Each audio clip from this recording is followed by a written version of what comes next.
All right, so let's talk about questions. As I said, vignettes are gone, so that program completely gone. The replacement of the vignettes, there's a couple different ways that they get to kind of similar ideas.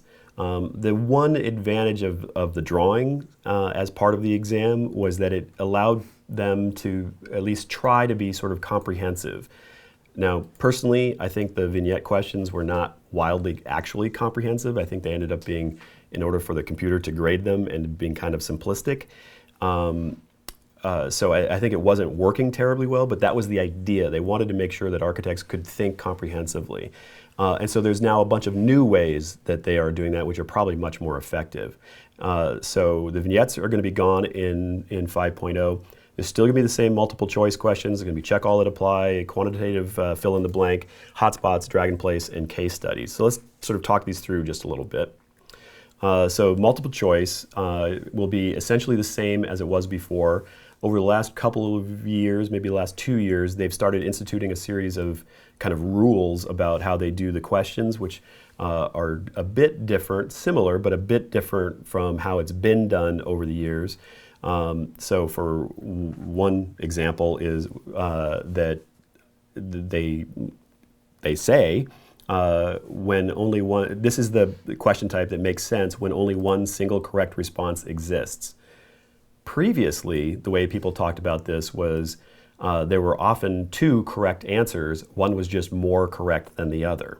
And so they're trying to move away from that, is the impression that we have, and that there really should be an inarguable correct answer. Now, that sounds easier said than done, but supposedly that's going to be how they're thinking about it.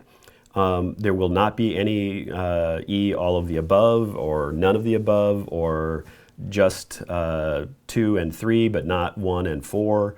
Nothing like that. It will always be 4 straightforward answers, and then one of them will be the inarguably correct answer, supposedly. The other thing that they were talking about is that it will always be, their terminology was grammatically parallel construction, so that the answers are always given in the same sort of tense and tone as the question. That actually can throw people off sometimes, and so they're trying to not have people get thrown off by sort of trickery with grammar and positive framing. So it's never which of these is not the best way to, apply paint or something. Like it won't be a not question. It will always be a positive sense of framing to this. So these are essentially the way that we've been talking about it in the past, but some little bit different in the way that they are thinking about it these days. The check all that apply, or their way of talking about it is kata, is always going to be 6 possible answers.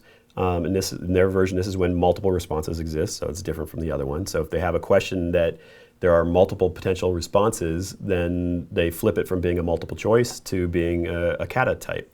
There will not be 5 possibles and then all of the above, or 5 possibles and then none of the above, nothing like that.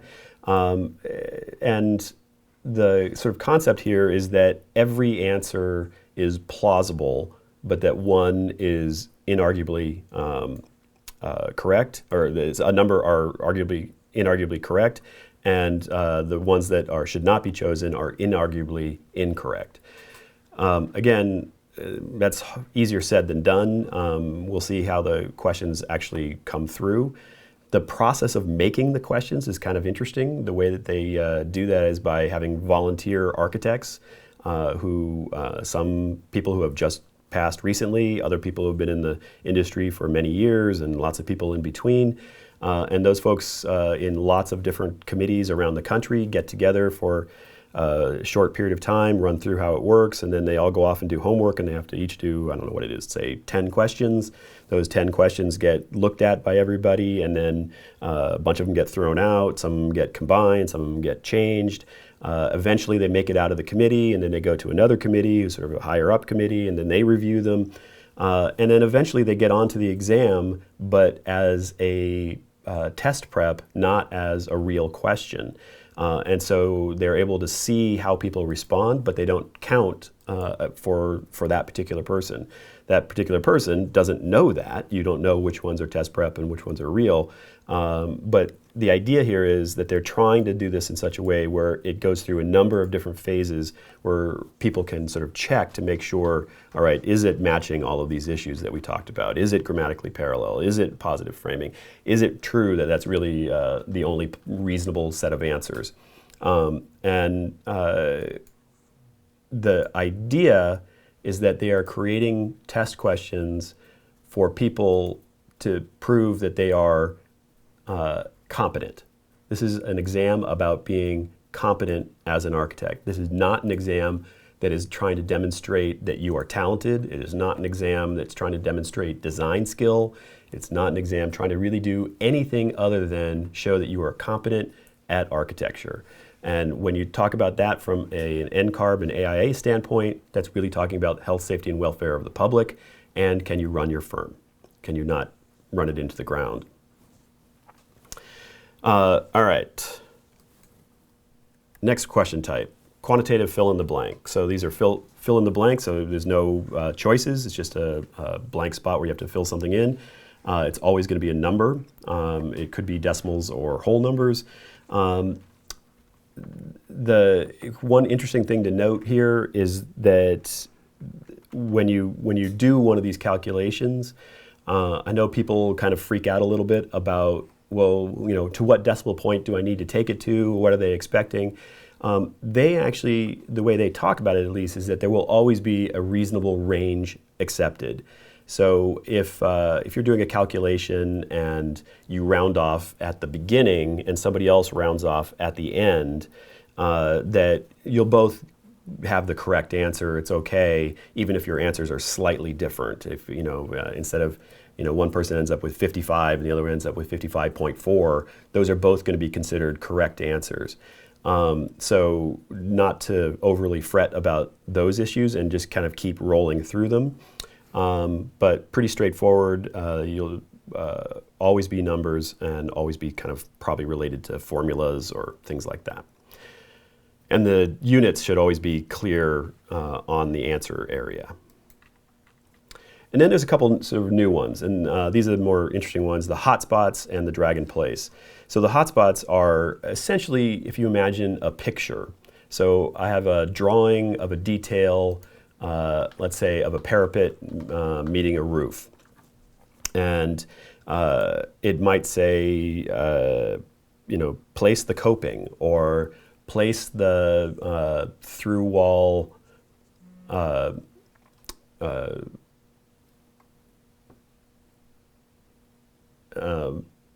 I'm blanking on the word, flashing, sorry, God, I don't know what happened to me there. That you would have to just sort of point at the drawing and say, yeah, this is where it goes. And you put a little target on the drawing. And it would understand that the program would understand that you mean at that target point, that's where that flashing goes, or that's where that coping goes, or that's where the, front door should be given the parameters that were given, or whatever it happens to be. So it's one drawing that's already drawn, and you're placing one thing by tapping in that one spot. So it's kind of like drawing. It's not really drawing, but you're kind of using a drawing. And one of the things that was an interesting discussion, it was a little tricky for them to be specific about it, but we sort of enjoyed the term that they used, which was jiggle. And the jiggle concept is that there's no way that all of us are going to hit exactly in the same spot to say that's where something should go. And so they say the computer understands that, and it's going to have a range of possible areas where you can do that, where you can hit it, and it's going to accept that. It's kind of like we just talked about under the fill in the blank. Some people will round off in different locations. Other people will do, kind of come at the formula from the other side, and you might end up with a slightly different number. Well, same thing here. I might end up with a slightly different location. It's just really hard for us to tell you exactly how big that jiggle area is, and it would, of course, change per every different drawing type. But I think part of the reason that we want to make sure we get that across is don't panic about it.